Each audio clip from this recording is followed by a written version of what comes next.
Mayroon po noong bagong lipat dito sa may katabi naming bahay. Bali, isang pamilya po sila. Nung una ay wala namang kaming napapansing kakaiba sa kanila. Maliban sa hindi po sila alaimik. Kapag nakikita ko sila minsan na nasa labas ng kanilang pamamahay, ay hindi po talaga sila kumikibo. Naisip ko naman noon na baka nahihiya lang kung kaya ganun sila. Pero minsan, nakita ko yung nanay nila na nakatitig sa akin ng masama. Kaya nagtaka ko at napaisip kung ano kayang dahilan kung bakit ito galit sa akin. Di ko alam kung bakit inilabutan talaga ako sa paraan ng pagkakatitig nito. At simula din noon ay may mga nararamdaman na kaming kakaiba, lalo na tuwing gabi. Madalas ay mayroong tila ba gumagapak sa aming bubungan at nakakarinig din kami ng mga kakaibang huni. Naging madalas ang mga pangyayaring iyon hanggang sa magkasakit ang bunso kong anak. Nung una, ang buong akala ko ay pangkaraniwang sakit lamang iyon na malimit maranasan ng mga bata. Pero nang dalhin na namin ito at ipasuri sa doktor, ay wala namang nakitang sakit. Kung kaya, nagtaka kami mag-asawa. Dahil doon, ay nagpasya na kaming ipatingin ito sa manggagamot na taga-roon lang din sa amin. At dito na namin nalaman na inaaswang umano ang aming anak. Pinayuhan niya kami ng ilang mga bagay na dapat naming gawin para labanan at makontra yung ginagawang iyon sa aming anak. Ginamot niya rin ang bunso namin at sa awa ng Diyos ay gumaling din naman kagad ito. Ilan sa natatandaan kong itinuro niya sa amin ay yung paglalagay ng mga halaman na makabuhay sa palibot po ng bahay namin. Pinalagyan din niya ng asin na nasa mangkok ang 4 na sulok ng aming tahanan. At may karit din na ipinalagay sa harapang pintuan namin. At kapag naririnig na namin yung kakaibang huni na iyon ng aswang, ay may binibigkas kami noon ng paulit-ulit na itinuro din sa amin ng matanda. At napapansin namin nawawala na kaagad yung paghuni noon. Indikasyon na umaalis na kaagad yung aswang. Kaya malaki ang pasasalamat namin kay Tatay Tonyo. Dahil sa kanya ay gumaling ang anak namin at tinantanan na rin kami nung aswang na umalis talaga yung pamilya noon. Bigla silang lumipat ng tirahan. Sabi kasi ni Tatay Tonyo, natakot daw ang mga ito na kanyang ibisto. Kung kaya, napilitan na silang umalis.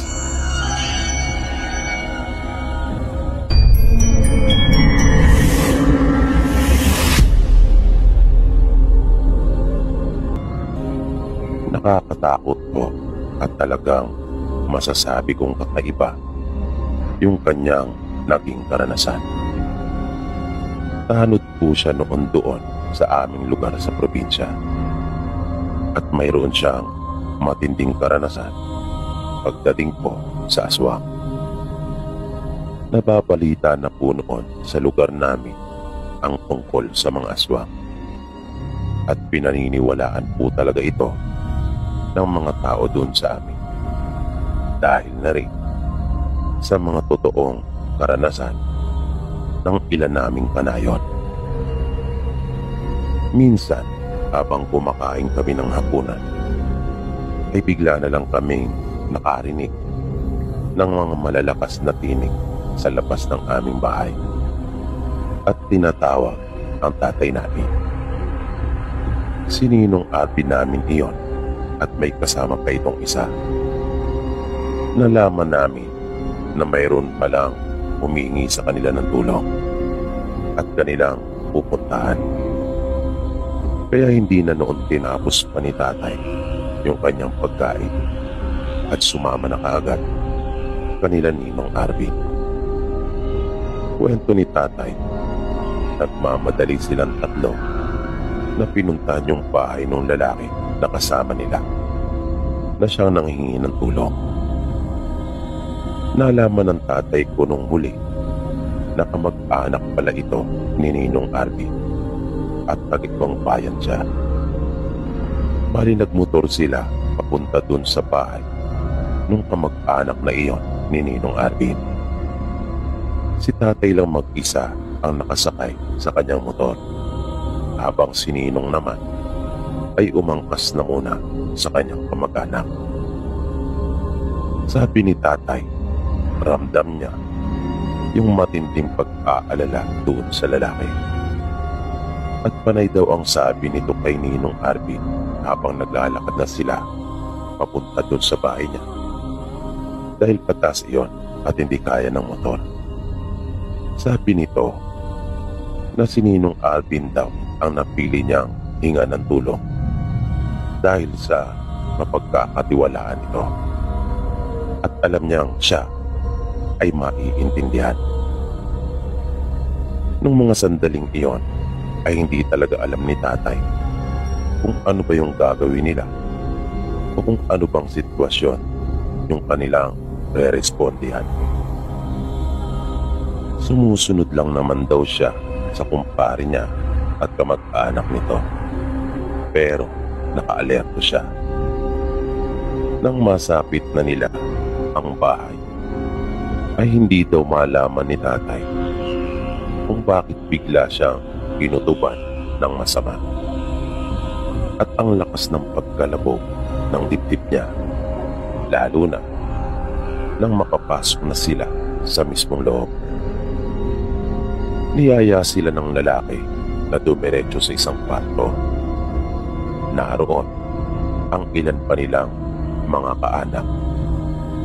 At dito na talaga nasindakan ng gusto si tatay, pati na yung kumpare niya na si Ninong Arvin. Nang bumulaga sa kanila ang asawa ng kamag-anak ni Ninong, matinding takot ang naramdaman kaagad nila dahil na rin sa itsura ng babae. Isa itong aswang at kasalukuyang nasa ganun pa itong anyo ng kanilang madatnan. Mahaba ang buhok nito na nakabuwag-hag na akala mo raw ay alambre sa tigas. Nakadipa ang mga kamay nito na mayroong mahaba at matutulis na kuko. Nanlilisik din umano ang mapupula nitong mga mata at nagtataglay din ng matutulis na pangit. Humpa ang magkabila niyang pisngi na namumutla, pero nangingitim naman ang palibot ng kanyang dalawang mata. At ang ikinagulat talaga nila tatay ay mayroon itong malapad na pakpak. Nakatali ito ng lubid sa katre na natatalukpungan ng kumot ang kalahating bahagi ng katawan nito. Nagwawala ito nang makita sila. At nang hilahin ng lalaki yung kumot, ay mas lalo pa silang nagimbal nang makita nila yung napakahabang sugat nito sa kanyang kauntihan. At napahawak ang lalaki sa kanyang noo na tila ba balisang-balisa siya at hindi na alam ang kanyang gagawin. Nang kausapin ito ni Ninong Arvin, ay sinabi daw nito na hindi niya rin alam kung kailan at kung paano nagkaganon ang kanyang asawa. Kaya daw siya lumapit kanila tatay ay para matulungan siya sa kung ano ang dapat na gawin. Hindi nakakilot sila tatay sa kanilang pinatatayuan. Talagang kapwa sila nagulat ni Ninong Arvin. Maya-maya, nang tila mahimasmasan, ay doon na naalala ni tatay yung tiyuhin nilang manggagamot. At sinabi niya baka iyon ang makatulong sa kanilang problema. Kaya muli silang umalis at pinuntahan yung tiyuhin ni tatay. Halos doble ang layo ng bahay nito kaysa sa kamag-anak ni Ninong Arvin. Sinundo nila ito at pumayag naman. Tumagal ang kanilang gamutan. Makailang beses nagpabalik-balik doon ang tiyuhin ni tatay. Sinusundo ito ng kamag-anak ni Ninong Arvin. Hanggang sa napalitaan nilang gumaling din yung babae at nanumbalik sa normal yung kanyang pamumuhay. Walang ibang nakaalam nung pangyayaring iyon maliban kanila tatay. Yun ay dahil na rin sa pakiusap ng kamag-anak ni Ninong Arvin.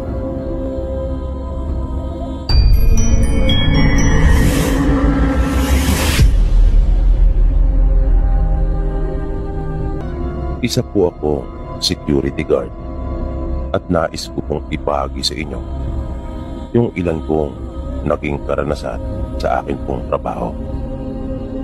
Ang unang kapapalagang naranasan ko ay nung pangalawang taong ko pa lang sa aking serbisyo.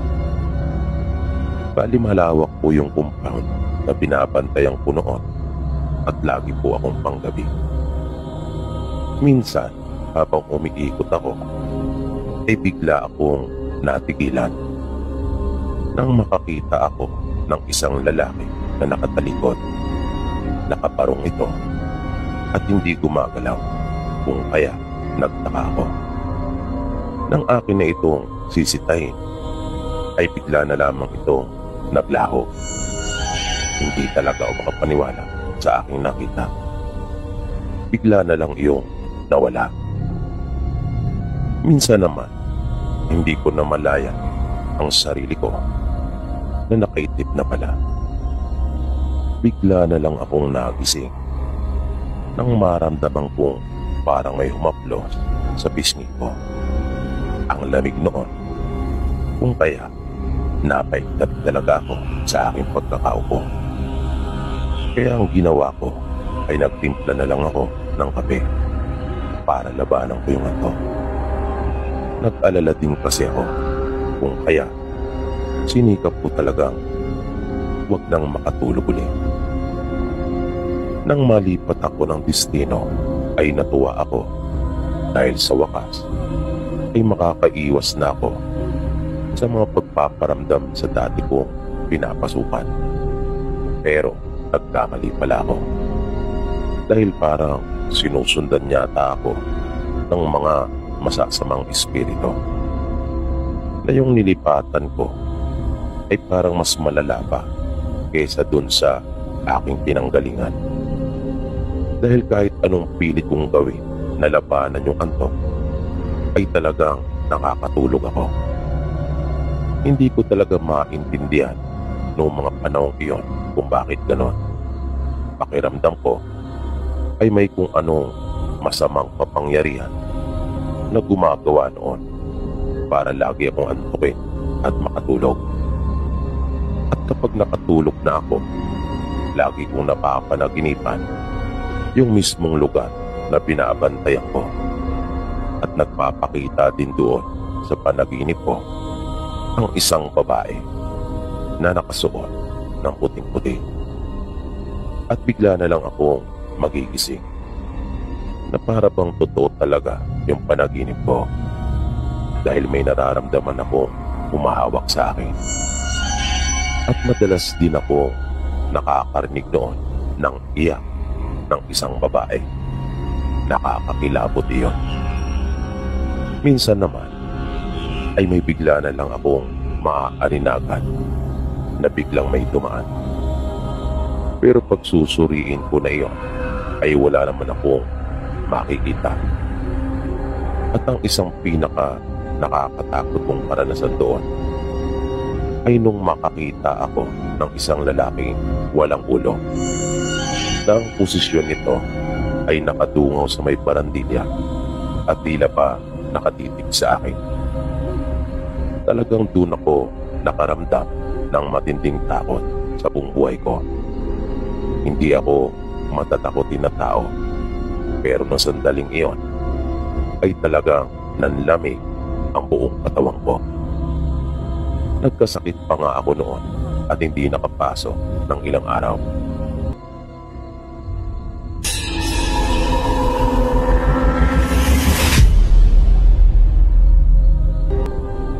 Napagpasyahan ko pong sumulat din sa inyo at ibahagi ang aking karanasan.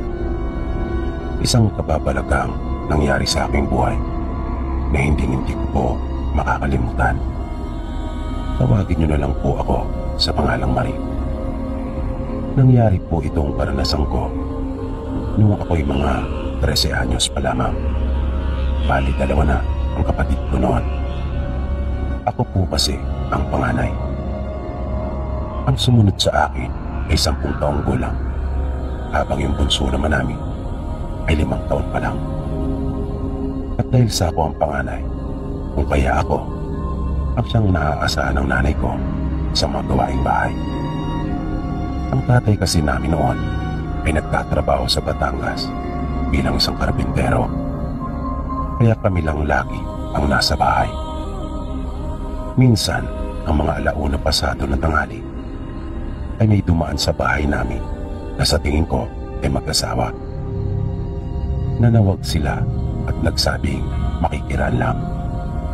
Kaya lumabas naman ako ng bahay para sawayin yung 2 aso namin.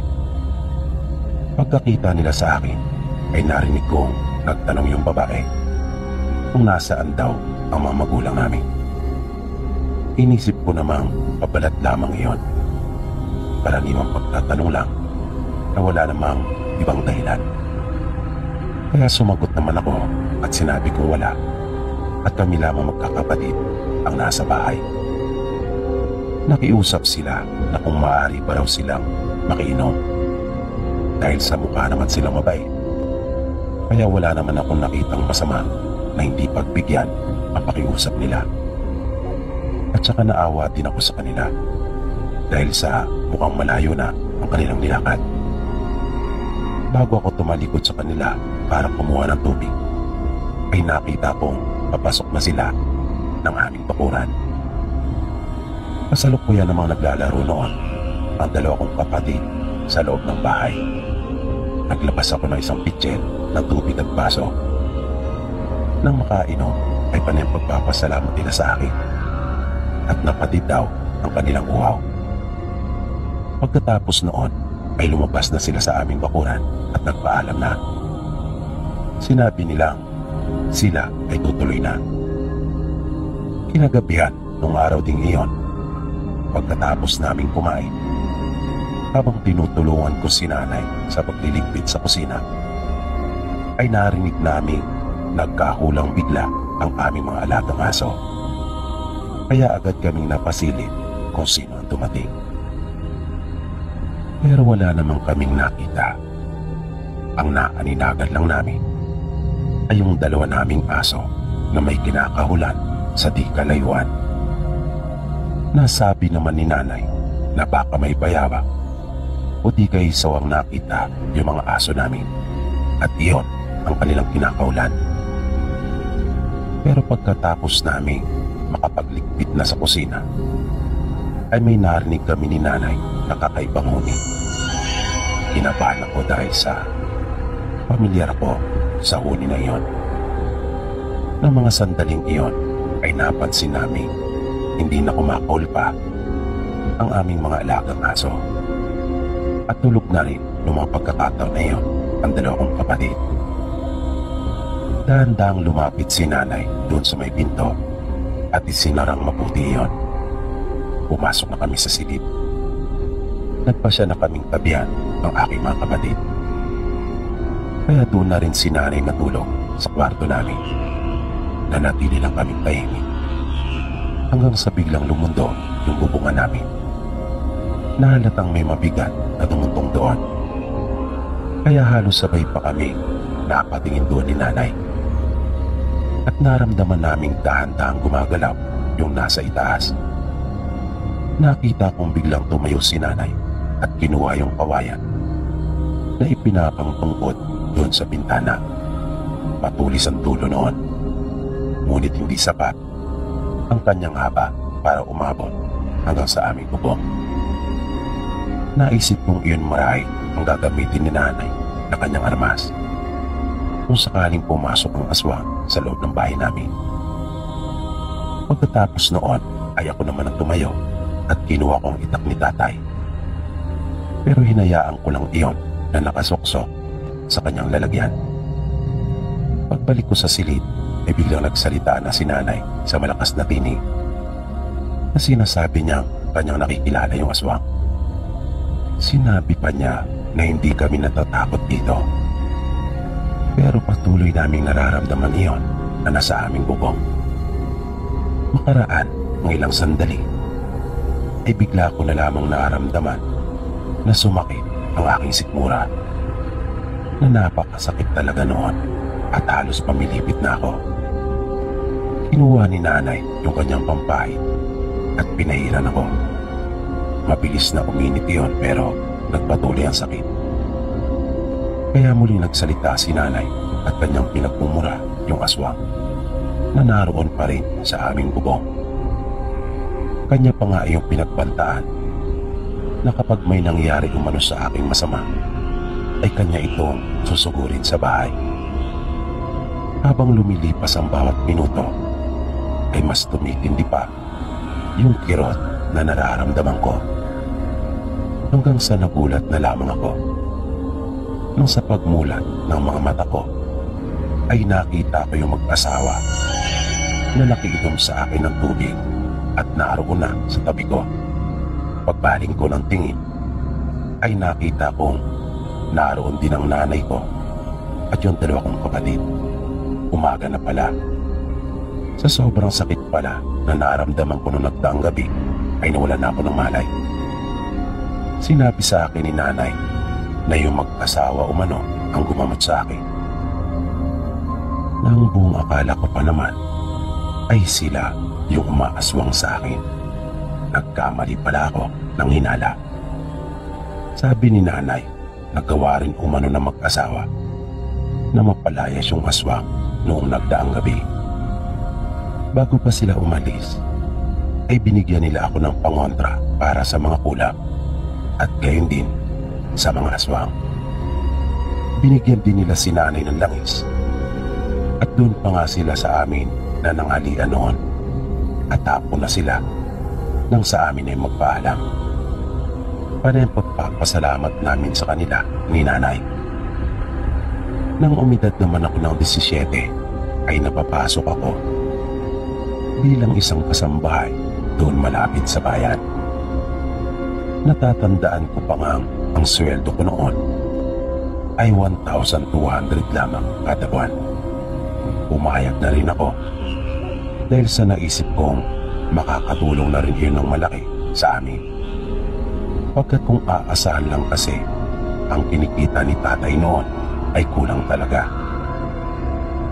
Dahil hindi naman ito ipinapadalang lahat sa nanay ko ang kanyang sweldo.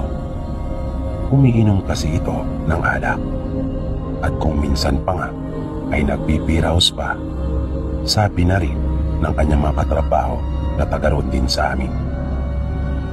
Maayos naman yung pagtrato sa akin nung mag-anak na napasukan ko. Mababait naman sila at hindi katulong ang pagtuturing sa akin. Pero hindi ko akalain na doon pala ako uli makakaranas ng tungkol sa mga kababalagan at aswang. Isang madaling araw iyon ang bigla na lang ako nagising dahil na rin sa mga malalakas na sigawan. Narinig kong nagkakagulo sila. Kaya mabilis na akong bumangon upang alamin kung ano ang dahilan noon at kung ano rin ang maaari kong maitulong.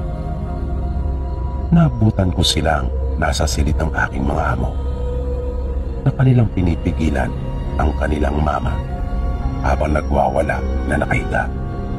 Naroon din ang asawa nito at pinapakalma din siya. Makalipas ang halos 2 oras mahigit ay huminto din ito at natulog na muli. Naririnig kong nag-uusap silang mag-ama na inaalam pilit kung bakit nagkaganon ang ilaw ng kanilang tahanan. Base sa mga narinig ko ay wala rin silang maibigay na malinaw na sagot. Pare-pareho silang hindi alam ang totoong sanhi noon. Lumipas pa ang mga araw. Naging madalas ang pagsumpong ng hindi malamang sakit ng amo kong babae. At habang tumatagal, ay unti-unting nag-iiba na ang ugali nito. Naging mainitin ang kanyang ulo at lagi na lang itong nagagalit kahit na sa mga mumunti at mabababaw na dahilan lang. Dahil sa mga naging pagbabago nito, ay hindi na rin ito pumasok pa sa kanyang trabaho. Kaya madalas ay kaming dalawa lamang ang naiiwang magkasama sa bahay nila. Sapagkat pumapasok ang mga anak nito, may sinasabay na ng kanilang ama sa pagpasok nito sa trabaho. Minsan ay halos gusto ko nang sumuko at layasan na ang mag-anak dahil sa naging masamang ugali ng amo kong babae. Pero naaawa ako para sa kanilang mga anak, kung kaya nagtiis pa ako. Ang buong akala ko ay iyon na ang pinakamagiging problema ko sa bahay na iyon. Yung biglang pagbabago ng ugali ng amo kong babae, pero nagkamali ako. Dahil sa may mas matindi pa palang magiging dahilan para tuluyan na akong magpasya na lisanin na ang mag-anak nila. Minsan, nang kaming dalawa lang naiwang muli sa bahay, ang mga 10:00 pasado na ay naisipan ko na magluto. Nagsalang na ako ng sinaing at inihanda na rin ang mga isasaw sa lulutuin kong ulam. Ngunit kanya iyong inagaw sa akin at sinabing gumawa na lamang ako ng iba dahil sa siya na umano ang magluluto. Nang matapos ko na ang aking ginagawa, ay nakaramdam na ako ng gutom. Pagtingin ko sa orasan, ay napansin kong mag-aalas 12 na rin pala. Kaya nagpunta ako ng kusina upang mananghalian na. Wala na doon ang amo kong babae. Naisip kong marahil ay nasa kwarto na niya ito at nagpapahinga. Pagbukas ko ng kasirola ay nagulat ako sa aking nakita. Manok ang kanyang niluto, pero sa itsura pa lamang nito ay halatang ilaw iyon. At halos wala yung sahog na para bang pinakuluan lamang sa tubig ng sandali. Dahil doon ay nagbukas na lamang ako ng sardinas. Sa puntong iyon ay iba na ang aking pakiramdam na nangyayari sa amo kong babae. Kinagabihan noon, di ko na alam kung ano ng eksaktong oras nang bigla na lamang akong nagising dahil sa naramdaman kong parang may dumagan sa akin. At pagmulat ko ng mga mata, ay laking gulat ko nang makita ko ang amo kong babae na nakadagan na nga ito sa akin at akma na akong kakagadin. Kaya ubod lakas kong itinulak ang baba nito palayo sa akin. At nagsimula na akong magsisigaw. Kitang-kita ko ang mapalasik na mukha nito dahil sa halos magdikit na nga sa sobrang lapit. Nanlilisik ang kanyang mga mata at para bang sabik na sabik, o mas tamang sabihin na para bang siya ay takam na takam. Napakiramdam ko ng mga oras na iyon ay gusto niya talaga akong kainin. Hindi ako tumigil sa kakasigaw dahil na rin sa sobrang takot at pangamba sa kung ano ang maaaring mangyari sa akin. At nagsimula pang tumulo ang malapot nitong laway sa mukha ko. Halos bibigay na ako noon. Lalong-lalo na ang mga nangangawit ko ng braso dahil sa kakapigil sa kanya. Napakalakas ng amo kong babae. Buti na nga lang rin at sanay ako sa hirap at mga gawain dun sa amin. Kung kaya, hindi niya rin ako mabasta-basta. At pakiramdam ko ay tila ba gumana yung pangontra na ibinigay sa akin ng mag-asawa. Nakakatakot talaga ang itsura niya. Doon ko napatunayan na totoo pala yung mga kwento sa akin ni tatay na nagtatayuan daw ang mga buhok ng aswang. Pagkat ganon ang nakita kong itsura ng amo kong babae. Mga ilang minuto rin kaming nasa ganong posisyon at sitwasyon hanggang sa nagdatingan na ang mga anak nila at kanyang asawa. Agad siyang pinagtulungang haplutin ng mga ito. Gulat na gulat sila sa kanilang naabutang tagpo. Hindi sila makapaniwala sa kanilang nasaksihan. Nang makabuelo na ako, ay tumulong na rin ako sa pagpigil sa kanya. Parang wala talaga ito sa kanyang katinoan. Nakakalain mo talagang nasisiraan na ito ng kanyang ulo. Pero hindi. Alam niya ang kanyang ginagawa na parang hindi niya lamang mapigilan at makontrol ang sarili. Itinali namin siya sa kanyang higaan at makaraan ng halos isang oras ay humupa din ito at kumalma. Ayaw ko mang gawin na iwan ang mag-anak nila, pero nung araw ding iyon ay nagpaalam na ako. Pinakiusapan ako ng amo kong lalaki na kung maaari ay dumuon pa ako ng kahit mga 3 araw pa. Pagkat kanya umanong ipapatingin sa manggagamot ang kanyang asawa. Dahil sa may nakapagsabi sa kanyang mga katrabaho na gano'n ang kanyang gawin. At nang ikalawang araw, simula na mangyari iyon, ay may dinala nga siyang manggagamot doon sa kanila.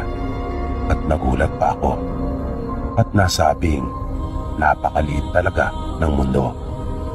Pagkat ang nakita kong dinala niya sa kanila ay yung mag-asawang tumulong at nagpagaling din sa akin. At tulad ko, ay hindi rin nila ako nakalimutan. Ilang araw din silang nanatili sa bahay ng mga amo ko. Pero nauna na akong umalis sa kanila. Wala na akong balita pa tungkol sa kanila simula noon. Pero malakas naman ang paniniwala kong mapapagaling nila ang amo kong babae. Naging maganda naman ang lahat para sa akin makatapos ang paninilbihan ko sa mag-anak na iyon. Nang dahil sa tag-isang basong tubig na hiniling ng mag-asawa, nang minsan silang mapadaan sa amin, ay nagkaroon ako ng isang napakagandang karanasan na hindi ko po makakalimutan.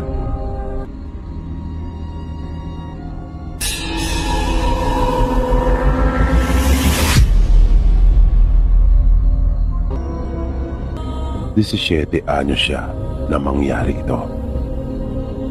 Pagkukwento pa ng tiyahin namin, bigla na lamang naging matunog ang bali-balita sa kanilang lugar na mayroong aswang na gumagala tuwing sumasapit ang gabi. Bagay na hindi pangkaraniwan para sa kanilang mga naninirahan doon. Kilala ang kanilang baryo na isang tahimik at payapang lugar. Hanggang sa nag-umpisa na ngang lumagana ang masamang balita.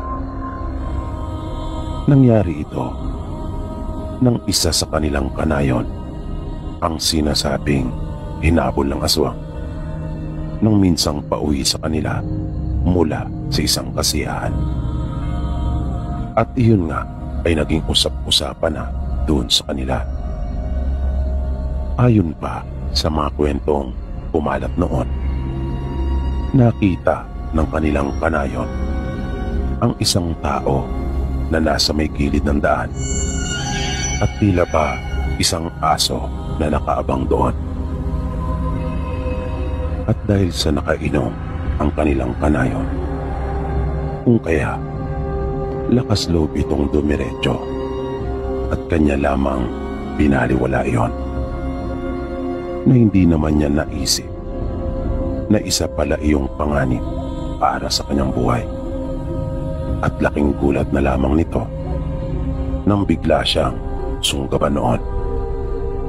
Buti na lamang at nagawa pa niyang makaiwas at mabilis na nakatakbo.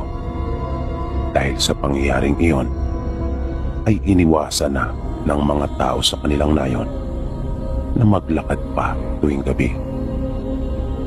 Magkagayon pa man, hindi pa rin natigil ang mga nangyayaring kababalagan sa kanilang lugar, na ang kadalasan namang nagiging biktima ay yung mga buntis.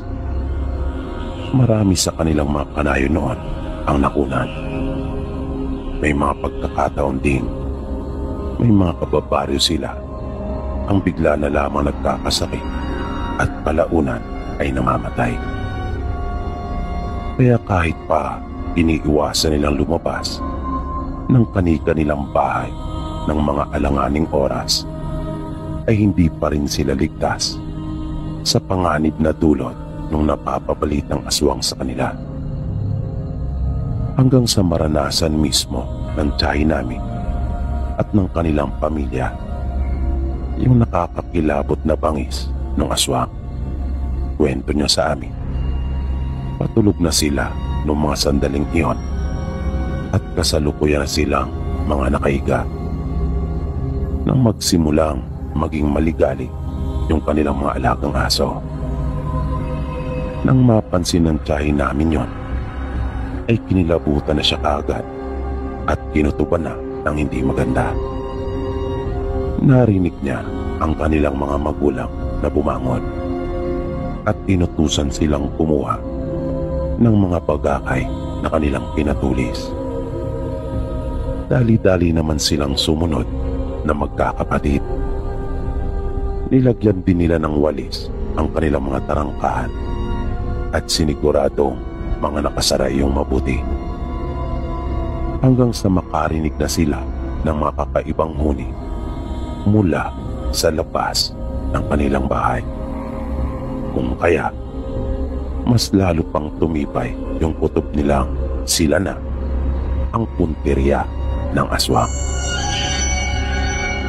Pero ang tatay nila noon ay hindi man lang nila kinakitaan ng kahit na kaunting takot. Bagay na nagpalakas din ng kanilang mga loob. Ang bahay nila noon ay yari sa makakapal na tabla. Kung kaya, panatag sila na hindi mababasta-basta ng aswang na makapasok agad. Pero marami umanong ginawang pamamaraan yung aswang. Andyan yung kinakalmot nito ang dingding ng kanilang bahay at nagpapalipat-lipat ito ng pwesto. May pagkakataon ding ginagaya nito at lumilika ng mga tunog ng iba't ibang hayop. At kahit mga boses ng tao ay kaya rin itong gayahin. Pagkat kahit ang kumpare ng tatay nila ay ginaya din ito. Namuntik pa nga silang maniwala. Buti na nga lang at nagkaroon agad sila ng pagdududa. Kaya hindi tuluyang lumabas ang kanilang ama. Natatandaan din ng tiyahin namin na binato ng makailang ulit ang kanilang bubungan na ikinagalit na talaga ng kanilang ama at kanya iyong pinagsalitaan ng mga masasakit na pananalita. Hinamon niya rin ito ng paulit-ulit at sinabihan ng duwag. At mas lalo naman itong nagalit at nagpilit na makapasok. Naisipan ng aswang na gibain at palakihin yung putas doon banda sa kanilang kusina. Pero mabilis iyong tinakbo ng tatay nila at pinundayan ng taga. Sabi ng tiyahin namin, nakita pa nila ang mapupulang mga mata noon na tila ba nagbabaga talaga sa kadiliman ng gabi na bumabalot sa labas ng kanilang bahay. Maliban doon, ayun lamang ang naayag sa kanila pagkat may kadiliman. Pero alam nilang tinamaan iyon ng kanilang ama dahil hindi iyon natuloy pa sa kanyang ginagawa at sa halip ay nagmamadaling nilisan yung bahaging iyon ng kanilang bahay. Matapos iyon ay galit na tinungo ng kanilang ama ang harapan nilang pintuan. Pinikila naman ito ng kanilang ina. Kahit sila ay hindi sang-ayon sa gagawin nito. Ngunit hindi na nila ito naawat pa. Sinabi na lang nito sa kanila na intindihin na lamang nila yung kanilang mga hawak na bagakay at sino mang pumasok sa kanilang pintuan ay kanila kaagad natusukin. At binuksan na nga ng kanilang ama ang pinto. Nagtago naman sila sa magkabilang gilid at hinawakang mabuti yung kanilang mga pagakay. Muling hinamon ng kanilang ama yung aswang at sinabihang magpakita. At kung talagang matapang umano ito, ay kanya siyang harapin. Hanggang sa nakita nilang sumisenyas yung kanilang ama na inaaya at sinasabihan yung kanyang kausap na sugurin siya. Kitang-kita nila ang matinding galit sa mukha ng kanilang ama. Walang tigil nitong minumura yung kanyang kausap. Kaya kinilabutan ng gusto ang tiyahin namin dahil naisip niyang sa paraan ng pakikipag-usap ng kanilang ama ay tila ba ilang hakbang lamang ang layo ng aswang sa kanila. Nagkatinginan silang magkakapatid, pati na ng kanilang nanay. Inihanda nila ang mga sarili. Matinding kaba na ang nararamdaman nila nung mga oras na iyon, kwento ng tiyahin namin. Dahil naisip nilang anumang oras ay maaari na iyong sumugod at sunggaban ang kanilang ama. Pero makaraan pa ang ilang sandali ay narinig nila ang kanilang ama na tinutuya yung aswang at sinasabihan ng duwag at walang kwenta. Palatandaan iyon na hindi nadaig yung tinatawag na udom ni tatay ng aswang at kusa na ring umalis yung aswang. At doon palang umano sila nakahinga ng maluwag. Pero ang hindi nila alam ay mas malala pa pala ang kanilang sunod na mararanasan. Dahil ng sumunod na gabi ay hindi lamang isa ang sumugod sa kanila. Tila isang buong angkan ang dumagsak sa lupang kanilang nasasakupan.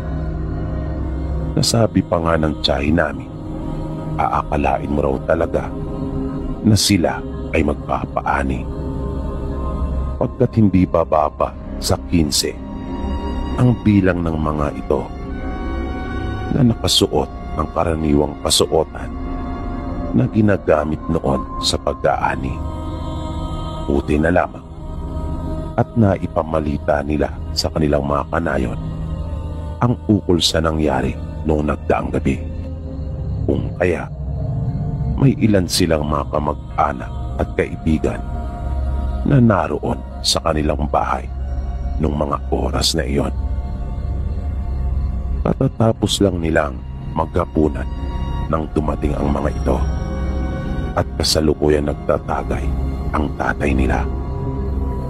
Kasama ng ilan pang mga kalalakihan. Kaya nang mapansin nila ang pagdating ng mga ito, ay napatayo silang bigla at mabilis na hinagila ang kanilang mga itak. Habang yung iba naman sa kanila, kabilang na ang mga kababaihan, ay yung mga bagakay na pinatulis ang kanilang inakuha. At hindi tulad nung nagdaang gabi na isinara nilang mabuti ang kanilang mga tarangkahan.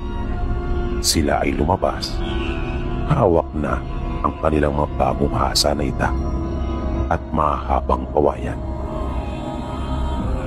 Tila nagulantang naman ang mga bagong dating at lubhang hindi nila inaasahan ang kanilang madaratnan. Hindi nila akalaing paghahandaan din pala sila ng magkakanayon. Pero saad ng tiyahin namin, nung mga sandaling iyon, ay kinakabahan talaga sila ng kanyang mga kapatid at ina.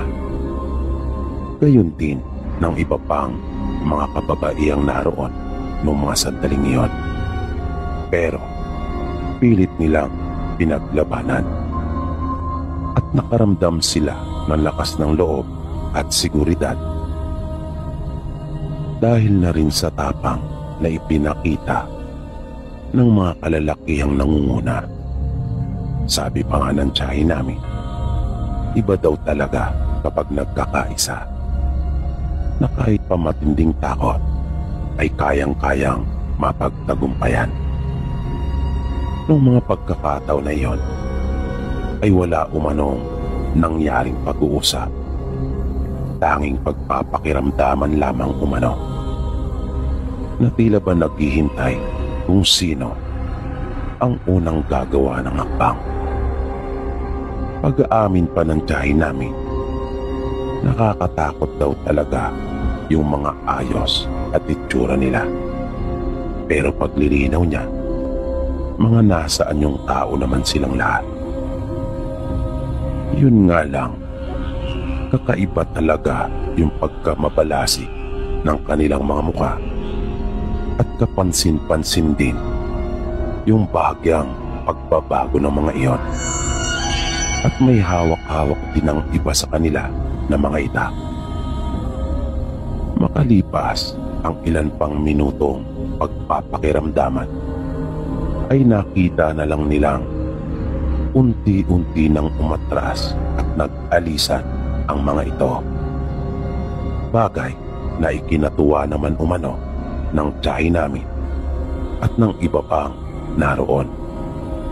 Pagkat hindi natuloy yung napakalaking gulo sa pagitan nila, dahil kung nagkataon ay siguradong marami ang mamamatay. Ilang gabi pa silang sinamahan ng kanilang mga kamag-anak at kanayon, dahil naisip nilang baka muli pang bumalik ang mga ito. Pero sa kabutihang palad ay hindi na nila nakita pa kahit ang anino ng mga ito. At tuluyan na ring natigil yung mga kababalagang minsan ang bumalot sa kanilang nayon. Paniwala ng marami sa kanila, ang mga iyon ay walang permanenteng tirahan at mga nagpapalipat-lipat lamang. At sa kanilang palagay, nung mga panahong iyon ay lumipat na uli ang mga ito sa ibang lugar.